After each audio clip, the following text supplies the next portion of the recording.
Quando uma parte do texto estiver em negrito, vocês ouvirão um pequeno sino no início e no final deste texto.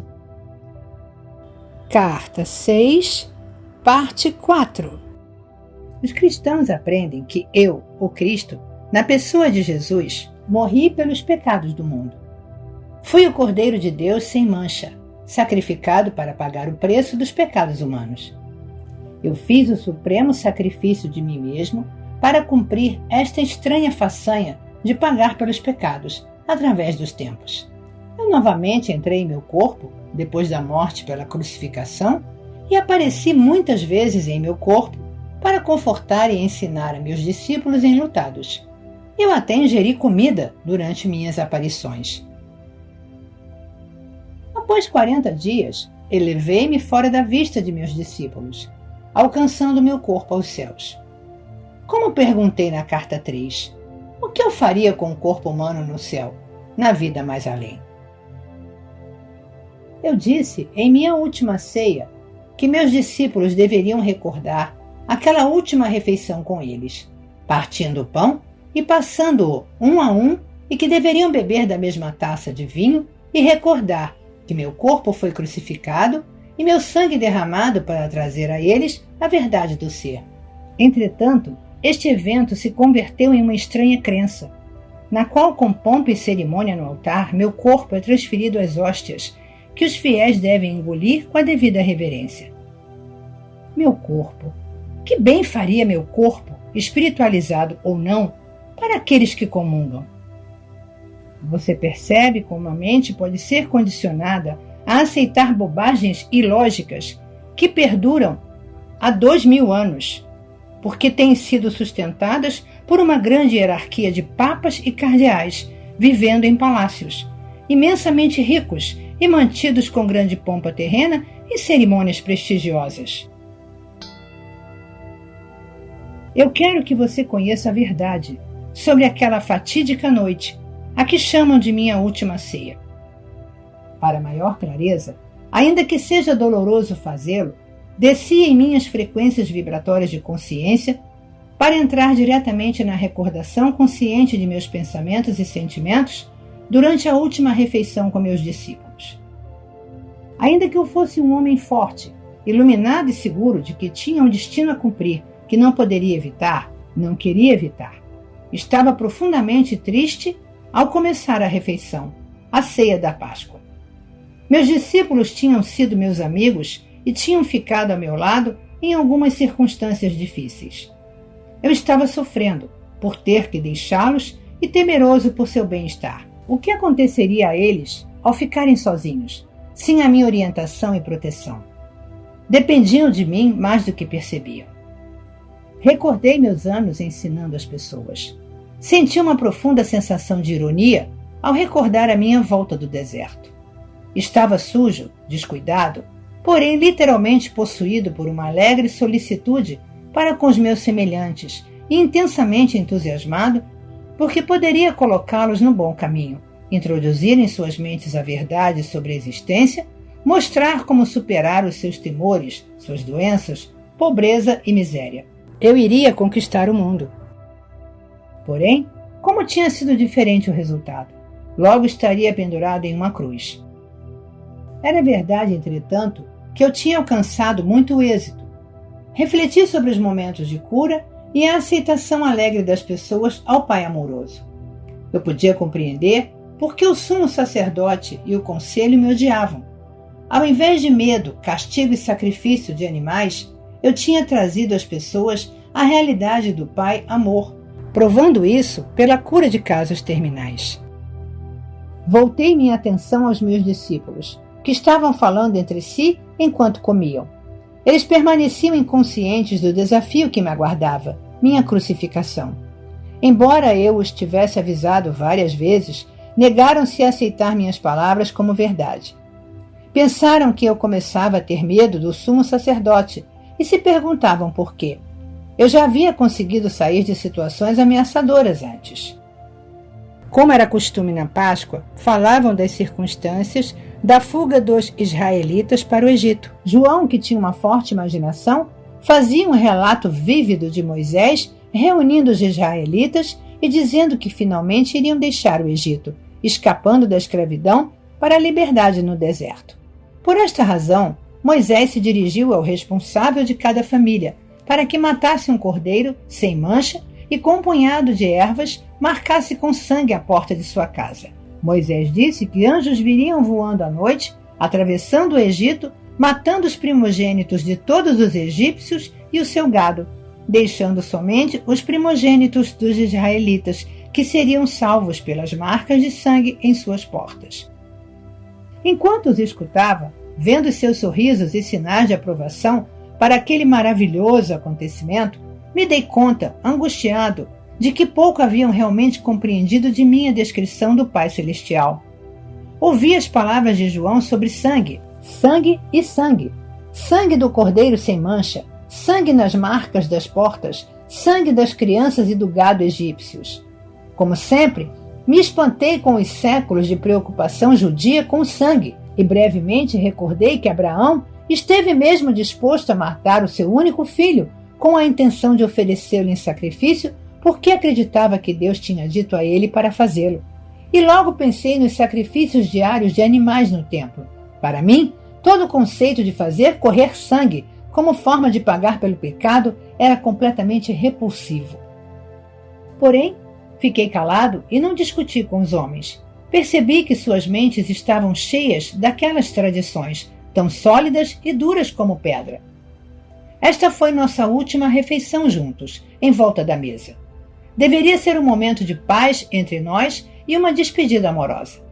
Era duplamente importante para meus discípulos, porque a Páscoa era um acontecimento muito sagrado para as suas mentes judias, e isso eu teria que aceitar com um espírito de amor e compreensão. Antes daquela noite, eu não havia celebrado a Páscoa, uma vez que a tradição me desgostava.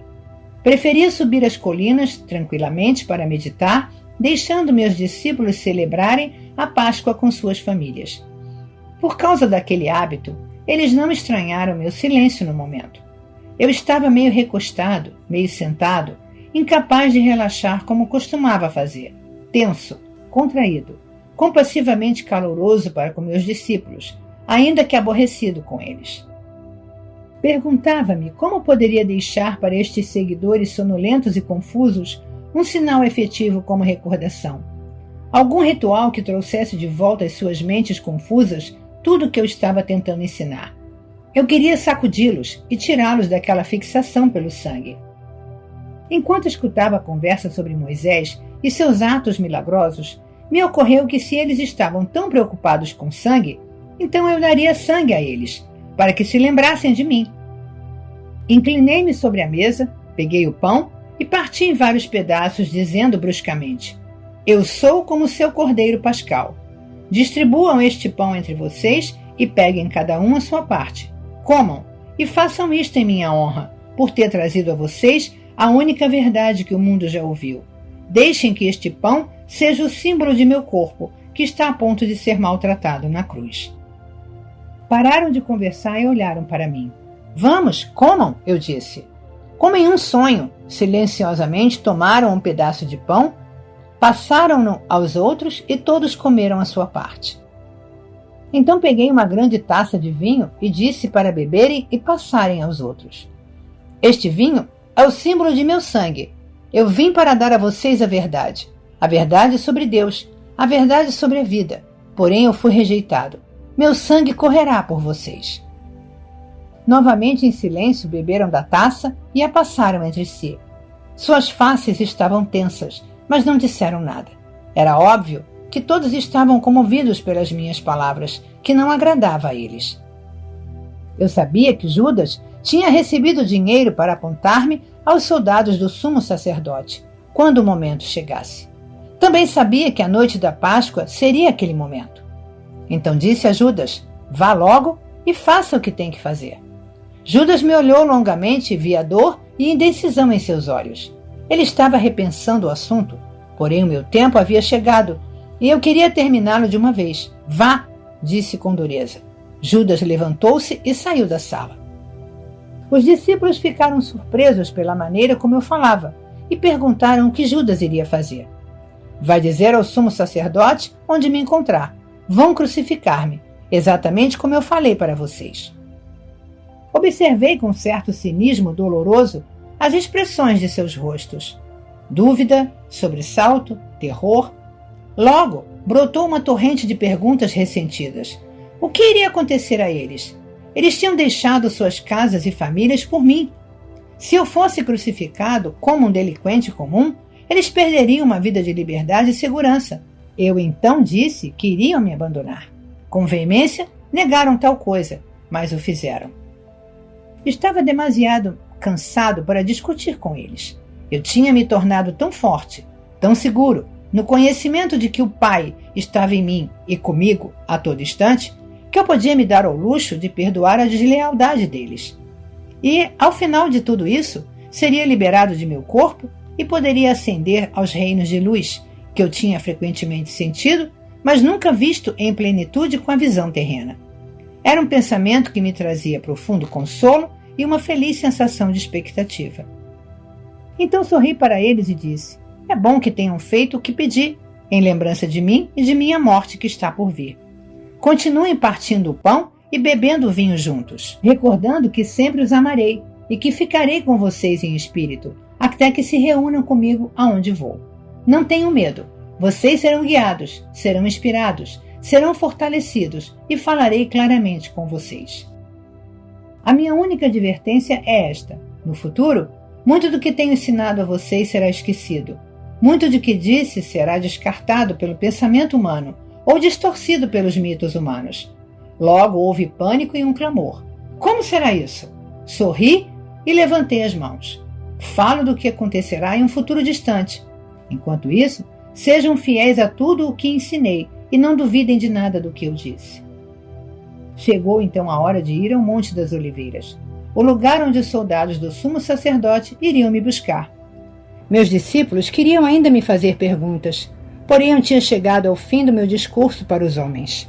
Eu apenas desejava preparar-me em total silêncio para a minha aprovação, entrando em espírito em um estado de segura e consistente sintonia e comunicação com o Pai.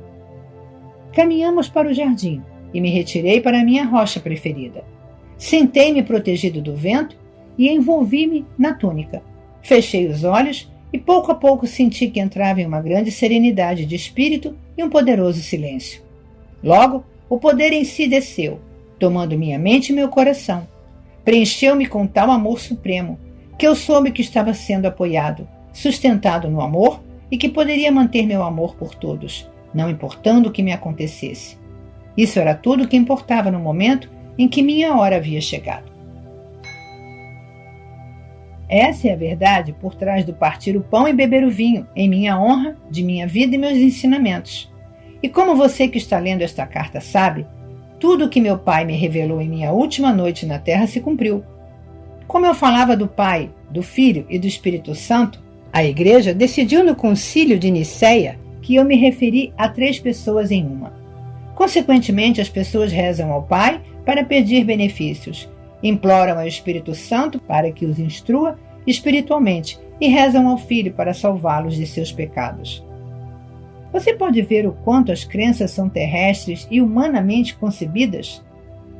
Graças ao sentimentalismo e à promessa de uma viagem gratuita ao céu, nos calcanhares do Salvador, as crenças tornaram-se uma estrutura religiosa humanamente concebida para consagrar o império da Igreja dentro dos impérios terrenos.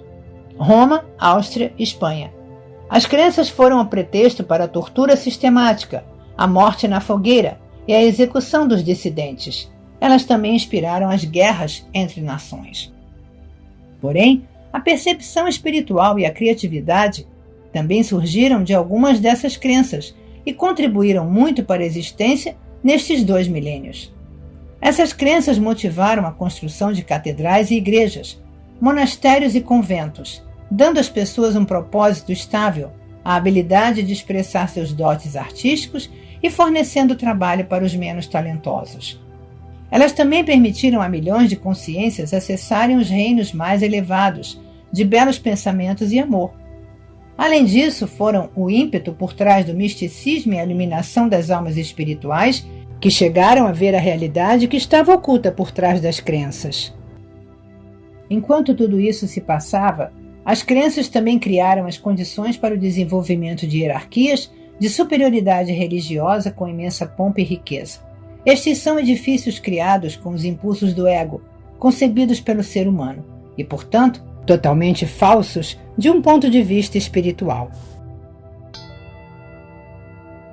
A verdade em relação ao pecado. É preciso compreender que, ao longo dos séculos, as pessoas sentiram que certas facetas do comportamento humano eram prejudiciais para o bem-estar dos outros. Elas tinham testemunhado assassinatos, roubos de mulheres e de bens alheios, causas de grande dor e sofrimento para a comunidade, tornando a vida difícil, às vezes intolerável. Concluiu-se, então, que, com certeza, aqueles comportamentos deviam ser contrários à vontade daquele que chamavam Deus. Assim, deram àqueles comportamentos o nome de pecado e os definiram como sendo o mal. Finalmente, os profetas concluíram que tal comportamento aberrante devia originar-se de uma força malévola, oposta a Deus, e a chamaram de Satanás. As pessoas ameaçaram e castigaram umas às outras, na crença de que os pecados eram maus e de que seu Deus castigaria os homens pelas maldades contra os outros. Até hoje se pratica esse comportamento nas igrejas. Os líderes religiosos tentam controlar as pessoas pelo medo. O conceito de pecado contra Jeová, o eterno e infinitamente poderoso Criador, era um hábil e poderoso método de controle das pessoas. As crenças da igreja são uma trágica farsa de tudo que tentei ensinar às pessoas na Palestina. Moisés foi o primeiro que consagrou a crença no pecado e no castigo na forma dos 10 mandamentos. Moisés disse que Deus deu a ele os 10 mandamentos e que, se os israelitas os desrespeitassem, teriam que sofrer o castigo. Em alguns casos, isso significava morte por apedrejamento. E ensinou que, se desrespeitassem as leis, estariam pecando contra seu Deus. A verdade exata é que Moisés foi ao monte para rezar, pedindo um meio para controlar os israelitas rebeldes. Em resposta àquela oração, recebeu por inspiração os 10 mandamentos, dados a ele para ajudá-lo em sua tarefa de dirigir os israelitas, sem perigo, em sua jornada no deserto com menor grau de confusão. Religiosos aceitam e creem de todo o coração em um Deus que, segundo dizem, instruiu Moisés a engajar-se em comportamentos agressivos e massacres ao conquistar a terra prometida. Esta era uma terra bela e produtiva, que foi arrancada sem piedade de um povo trabalhador, assassinado aos milhares. Isso foi considerado como a coisa certa a fazer, uma vez que Deus tinha prometido para eles uma terra bela, na qual se estabeleceriam. Até hoje, os religiosos creem que, como Deus falou com Moisés, deve ter sido Deus quem decretou o derramamento de sangue. Em sua Bíblia há muitas descrições semelhantes e horrendas sobre guerra e derramamento de sangue, e são consideradas permissíveis, justas e corretas, porque se acreditou que Deus ordenou a eles ir para a guerra contra os gentios. Você pode perceber na história dos judeus o desenfreado impulso do ego, no qual inclusive Deus é usado para isentá-los de toda a responsabilidade? No momento de exaltação do próprio poder, tornou-se permissível e justo ignorar os 10 mandamentos e realizar um extermínio em massa. Eles acreditavam não estar cometendo nenhum pecado, pois o massacre tinha sido ordenado por Deus. Que Deus? Você pode perceber por que era necessário que eu nascesse na Palestina e vivesse entre os judeus, em um esforço para ajudá-los a ver que suas crenças e práticas tradicionais eram totalmente contrárias à natureza da consciência divina que verdadeiramente havia dado a eles o ser? Através dos séculos, os homens lutam com o conceito de pecado. Muitas pessoas sinceras ficam aflitas com a maneira pela qual ofendem a Deus e rezam pedindo seu perdão. Há muito tempo, sacrificavam um sem número de animais no Templo de Jerusalém para apaziguar a Deus, na esperança de escapar das consequências de seus pecados. Desde aquela época, inumeráveis livros foram escritos sobre o tema, expressando pesar e horror por ver o estado da alma dos homens indicando a mudança de comportamento pelo açoitamento com chicote, para torturar a carne e fazê-la pagar pela maldade de pensamento, palavra ou ato. Muitos desses livros foram aplaudidos pelos cristãos em toda a Europa e guardados em arquivos de instituições religiosas. Esses livros prendem as pessoas à antiga personagem de Jesus, pregando a salvação do homem do castigo de seus pecados por meio de minha morte na cruz. Como já expliquei, estas crenças são fisicamente impossíveis e contrárias aos fatos da criação. Nenhuma divindade superior exige o pagamento pelos pecados. Este é um conceito inteiramente humano e pagão. Qualquer tipo de derramamento de sangue com o propósito de realizar ritos religiosos é paganismo. O que a Igreja Cristã tem apresentado aos seus seguidores é uma versão glorificada do paganismo. Quando as pessoas tornam outras infelizes de um modo ou de outro, estão criando seu próprio futuro em retorno. Não como retribuição, mas como uma atividade consciente de criação. Portanto, é uma questão de urgência combater fortemente estas crenças no pecado e na salvação por minha morte na cruz, e a substituição pela compreensão espiritual que está sendo fornecida a você nestas cartas. Antes de abandonar o assunto de doutrinas religiosas, quero deixar claro que, através dos tempos, alguns buscadores espirituais na Igreja Cristã purificaram suficientemente sua consciência para adquirirem uma forte consciência do poder que eles chamam Deus, e acabaram por reconhecer que a Igreja não ensina a fonte do ser. Porém, somente uns poucos evoluíram espiritualmente o suficiente para irem além dos parâmetros das crenças religiosas e sentirem o influxo do poder, uma vez que a grande maioria das pessoas só pode conceber a verdade por meio de uma terminologia terrena. Eu, o Cristo, tenho que dizer que até este momento nenhum dos santos nem sequer vislumbrou a realidade da criação e a verdade por trás do comportamento humano, como eu estou apresentando agora para você. Sem dúvida, chegou o momento em que deve ser dita a verdade sobre o pecado e o comportamento humano, e o que as pessoas estão presentemente fazendo ao mundo e a si mesmas, com a condição de que você tenha abandonado completamente os mitos seculares da doutrina religiosa e esteja agora ansioso, receptivo e de boa vontade, abrindo completamente seu coração às realidades da existência. Se não for assim, então o que tenho a dizer não terá nenhum sentido para você. Acredite-me, você não pode misturar as suas velhas crenças religiosas com a verdade da existência. Se tentar fazê-lo, pode estar seguro de que não estará vendo a verdade, mas apenas a sua própria adaptação do que pensa que aprendeu com estas páginas. Se você continua a busca pela verdade da existência, mas permanece em um estado de divisão de convicção, pode continuar a buscar, mas com grande custo para si, despedaçado pela indecisão, pelo medo e por uma contínua incapacidade de perceber o verdadeiro significado do novo ensinamento. Suas percepções e evolução serão parcialmente obscurecidas por mensagens originárias do antigo condicionamento de sua mente, consciente e subconsciente. Talvez você não perceba a enormidade de tal problema neste momento.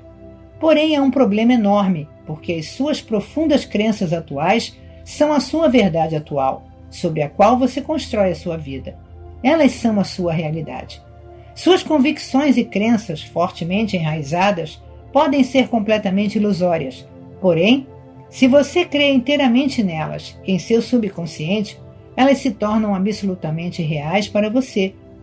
Mesmo que estas novas ideias que contradizem as suas crenças possam chamar a sua atenção, a sua consciência estará dividida e trará a você tremendo mal-estar e angústia.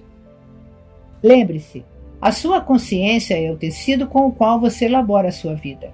Este tecido de consciência é a base de cada resposta sua, para cada coisa que ocorre em sua vida mental, emocional e física. Sua consciência é sua realidade. Esta afirmação pode expressar-se de duas maneiras, e ambas são a verdade de sua existência.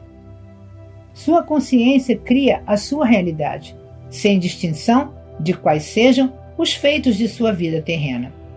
Quando as pessoas acreditavam que a Terra era plana, tinham medo de aventurarem-se demasiado longe nos oceanos, pois temiam que o barco caísse pelas bordas.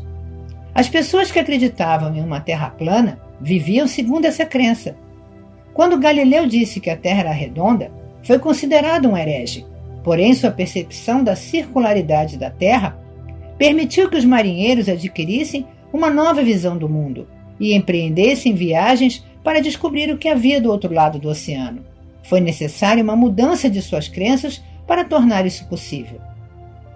Você está em uma situação semelhante com respeito a estas cartas. Aqueles que as desprezam e as ridicularizam são como as pessoas que acreditavam em uma terra plana e que tinham medo de cair pelas bordas, se navegassem demasiado longe de seu ambiente conhecido. Seus horizontes são seriamente limitados por suas falsas crenças. Assim, os horizontes daqueles que creem que o mundo é sólido também são severamente restritos. Dia após dia, lamentam e se afligem pelas desgraças que desabam sobre o mundo, crendo que não existe nenhuma escapatória. Porém, as pessoas que puderem captar e dar as boas-vindas à verdade da consciência que atualmente estou apresentando ao mundo, serão como aqueles que perceberam que poderiam viajar sem limites pelos oceanos, em todas as direções, com a condição de que tivessem a vontade de empreender tal viagem. Portanto, seu estado de consciência é o que você deve considerar como mais importante em sua vida, não as suas relações, posses ou posição na vida. Cuide de sua consciência e todas as bênçãos, em todos os aspectos de sua vida, virão a você. Por meio de sua consciência, você se alimenta de amor, harmonia, alegria e beleza interior, até em um beco de um bairro pobre. Com tal consciência, você será removido das ruas do bairro pobre para um ambiente mais compatível com seu estado interior. É assim que se sai de circunstâncias desagradáveis. Com base em tudo que foi dito, você deveria agora ser capaz de ver que somente você cria a qualidade de seu mundo interno, esteja em uma prisão ou no comando de um navio, e pode melhorar seu ambiente, irradiando sobre ele a força da vida que anima o seu pensamento. E mais uma vez, sua consciência é a sua realidade, não o seu marido ou esposa, filhos, lar, jardim, posses, títulos, lugar de trabalho ou amigos. Pois seja qual for o lugar que as pessoas e suas posses ocuparem em sua consciência, bom ou mal, esse lugar é apenas a sua percepção pessoal sobre eles. A realidade dessas pessoas não é verdadeiramente conhecida por ninguém. Ninguém tem acesso à bondade inata, oculta, em um caráter aparentemente negativo. E também ninguém pode suspeitar dos impulsos e desejos ocultos de um ser humano aparentemente bom. Sua vida externa se apoia apenas em sua consciência. Ela não cria ou determina, nem pode fazê-lo, suas respostas conscientes. Você é o criador de suas respostas. Seu tipo de criação depende inteiramente de suas mais profundas percepções e crenças a propósito da existência. Além do mais, você pode a qualquer momento escolher desmantelar gradualmente o seu antigo mundo interior, com a finalidade de criar um reino interior mais harmonioso de amor crescente, vitalidade e alegria, ainda que os seus objetos exteriores, pessoas ou posses, continuem sendo os mesmos. O poder espiritual do tecido de sua consciência irradiará para o exterior e será absorvido pelas pessoas, plantas, tijolos e cimento, por tudo que o cerca nas imediações. Ocorrerão mudanças e melhorias claras em tudo que está no seu ambiente. Este é seu destino nesta vida, ou em vidas futuras, chegar a esta plena e completa realização. Quando isto acontecer, você colocará o pé no caminho da maestria de si mesmo, e então, gradualmente, avançará para tornar-se um verdadeiro mestre de seu mundo de consciência humana, interpenetrado e assistido pela consciência divina. Eu, o Cristo, recomendo a você esta carta.